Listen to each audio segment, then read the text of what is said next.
Bonjour à tous. Donc dans cette première vidéo, je vais vous parler des méthodes de quadrature et plus particulièrement des méthodes composées. Donc on se trouve toujours dans la partie B, étude numérique de fonctions. Après avoir vu l'interpolation de Lagrange, l'approximation par des polynômes et la construction des polynômes orthogonaux, nous allons réexploiter ces deux outils respectivement dans les méthodes composées et dans les méthodes de Gauss. Donc tout d'abord, définissons ce qu'est une méthode de quadrature. Donc, tout simplement, une méthode de quadrature, c'est essayer d'approcher l'intégrale d'une fonction f, sur un segment AB par exemple, c'est-à-dire l'aire sous cette courbe, par une somme finie de valeurs lambda i f de xi, donc de la fonction en un certain nombre de points xi, avec des poids lambda i. Les points xi étant bien sûr indépendants de la fonction f. Donc, une méthode de quadrature se caractérisera par des poids, donc on va en mettre n plus 1 ici, dans cet exemple, et des points xi, distincts du segment AB.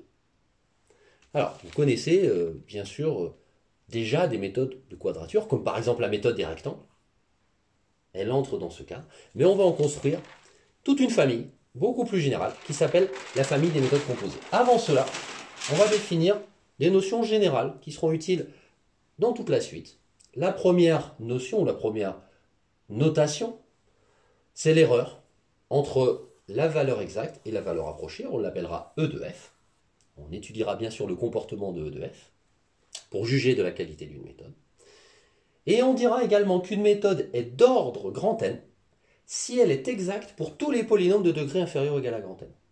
Voilà, donc c'est une définition très spécifique de l'ordre. Il en existe d'autres avec une autre définition dans d'autres parties du cours. Donc ici, l'ordre d'une méthode de quadrature, c'est le degré maximal des polynômes pour laquelle elle est exacte. Alors, comme je l'ai dit, on connaît un certain nombre de méthodes. La méthode des rectangles, la méthode des trapèzes. Et on va voir en fait qu'elles se classent dans une famille plus générale qui s'appelle les méthodes composées. Donc aujourd'hui, je vais parler des méthodes composées. Et dans la prochaine vidéo, je parlerai des méthodes de Gauss. Alors, quel est le principe d'une méthode composée? On procède en deux parties. Tout d'abord, on fait une subdivision de l'intervalle AB, classiquement. Donc on a une famille de points. Ici, je vais les noter alpha 0, alpha 1, jusqu'à alpha k plus 1. Donc j'ai k plus 1 intervalle. C'est une notation comme une autre, on peut en trouver d'autres, bien sûr. Donc voilà, j'ai ma fonction f, je discrétise l'intervalle AB. Et ensuite, j'observe sur chaque segment alpha i plus 1, je fais une sorte de renormalisation, j'appelais ça zoom, de cette fonction et je la translate, je la dilate également sur le segment fixe moins 1, 1. Voilà.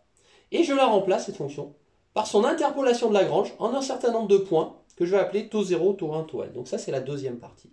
Donc subdivision, puis interpolation de Lagrange sur chaque sous-segment. Donc, on va définir, en revenant à l'intervalle alpha i plus 1, un certain nombre de points alpha ij, pour j variant entre 0 et n. Ce sont des points de l'intervalle alpha i plus 1 qui font apparaître la famille tau j de points qui, eux, seront fixés entre moins 1 et 1. Voilà, donc là, j'ai déjà mes points. Voilà, donc on parle de méthode composée, comme vous pouvez le voir, il y a deux indices, ij. Donc ça, c'est des points qui s'appelaient xi au départ. Et les poids. Alors les poids, je vais les calculer. Je vais les calculer avec les définitions de l'interpolation de Lagrange. Et je vais obtenir cette formule au final. Donc une formule générale pour une méthode composée, c'est écrit comme cela. C'est une somme sur k. Ici, vous reconnaissez la longueur du im sous intervalle. Une double somme sur k et sur l. Donc pareil, j'ai mis k plus 1 point, k plus 1 intervalle, pardon, et L plus 1 point tau j. Voilà. Donc ça c'est bien, ça rentre bien dans le cadre général qu'on a vu précédemment. Et ça s'appelle une méthode composée. On voit bien pourquoi. Alors, comme je le disais, les poids, ce qui s'appelait les lambda i, ils vont être déduits de ces valeurs oméga j, qui sont en fait des intégrales de polynômes de base de Lagrange, une notion qu'on a vue précédemment, associées au point tau j. Voilà. Et donc au final, cette formule, on peut la retenir simplement sur un intervalle moins 1, 1, puisque toute l'information y est contenue. C'est-à-dire, on parle de formule élémentaire, c'est un peu plus simple à retenir. Il y a les points taux J et les poids. Alors ici, le 2 revient de ce 1,5 qui a servi à normaliser. Il apparaît ici, les poids qui sont ici. Voilà, donc ça c'est la formule élémentaire, et ça c'est la formule générale. Mais quand on connaît la formule élémentaire, on pourra passer sans problème à la formule générale. Bien, on va voir un peu ce que cette définition recouvre. Et bien justement, on retrouve bien dans cette définition toutes les méthodes que j'avais citées au départ. Les rectangles à gauche par exemple. Donc les rectangles à gauche, c'est tout simplement une subdivision, puis remplacer la fonction par un polynôme très très simple de degré 0 au point -1. Voilà, donc en fait c'est la méthode composée correspondant à la valeur L égale 0, un seul point, ce point est égal à -1, et le poids, on le retrouve facilement, est égal à 1. Donc c'est les rectangles à gauche. Le point milieu, c'est un peu particulier, on ne parle plus vraiment de rectangle, on pourrait dire rectangle au milieu, mais on appelle ça point milieu. C'est mettre le point du milieu, donc ici sur -1 c'est 0, on trouve le même poids. Et on verra que cette méthode-là est plus intéressante que les rectangles à gauche ou à droite par exemple. Et puis les trapèzes. Les trapèzes, c'est cette fois prendre deux points, les points -1 et 1, et remplacer f par une fonction affine. Et on trouve les poids 1/2. Et c'est exactement la méthode des trapèzes. Donc on a englobé toutes ces méthodes dans une famille plus générale qui s'appelle les méthodes composées. Sauf que, on peut jouer avec cette famille et construire par exemple une subdivision régulière de points, taux J, plus en plus nombreux, par exemple, L plus un point, uniformément répartis sur -1. Et on va parler des méthodes de Newton-Cotes fermées. Donc le premier cas particulier, je dirais, c'est L égale 1. Et si on continue, L égale 2, c'est-à-dire on prend les points très simplement -1, 0, 1. On calcule les poids, cette fois on trouve 1 sixième, 4 sixièmes, 1 sixième. C'est une répartition très connue, c'est la répartition de Simpson. On parle de la méthode de Simpson. Et cette méthode, on va voir, a beaucoup d'avantages. Alors, je n'ai pas donné L égale 3, on va voir pourquoi. On passe directement à L égale 4, c'est plus intéressant, c'est-à-dire qu'on prend 5 points équilibrés répartition -1, 1. On construit les poids, je n'ai pas donné les valeurs, je ne les connais pas par cœur, ce sont des fractions de 90, mais en tout cas, elles sont explicites, simples. Et on parle de la méthode de Boulle-Villarceau. Et en réalité, on a construit des méthodes de plus en plus précises. C'est ce qu'on va voir plus tard.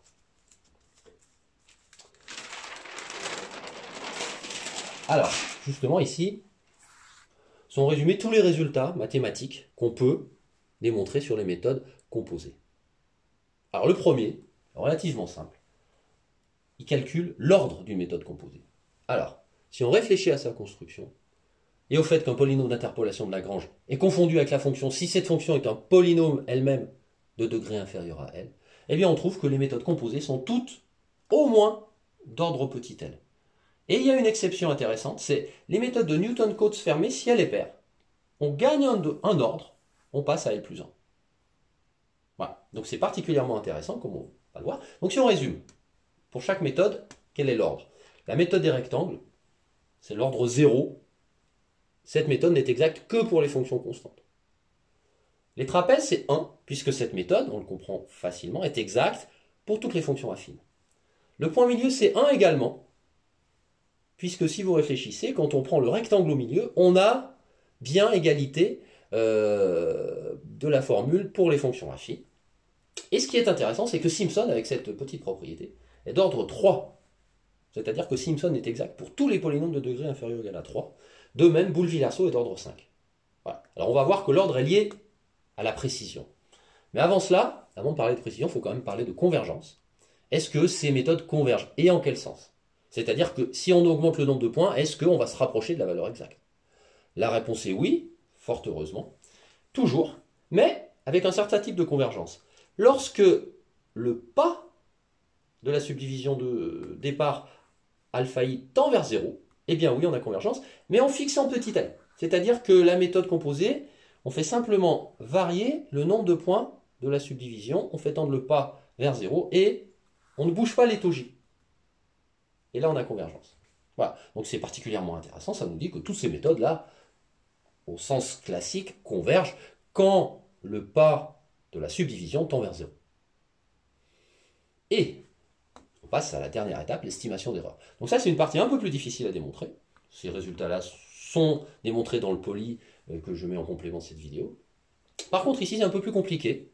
il y a quand même un résultat général que j'ai voulu résumer de cette façon-là, qui dit que si la méthode est d'ordre grand N, donc on a vu un certain nombre d'ordres, on dit que si elle est d'ordre grand N, eh bien l'erreur, elle est majorée par une constante fois delta, ce pas de subdivision à la puissance grand N plus 1, fois la norme infinie de f dérivée n plus une fois. Donc ça suppose une certaine régularité, mais on va dire globalement que c'est un grand taux de delta à la puissance grand N plus 1.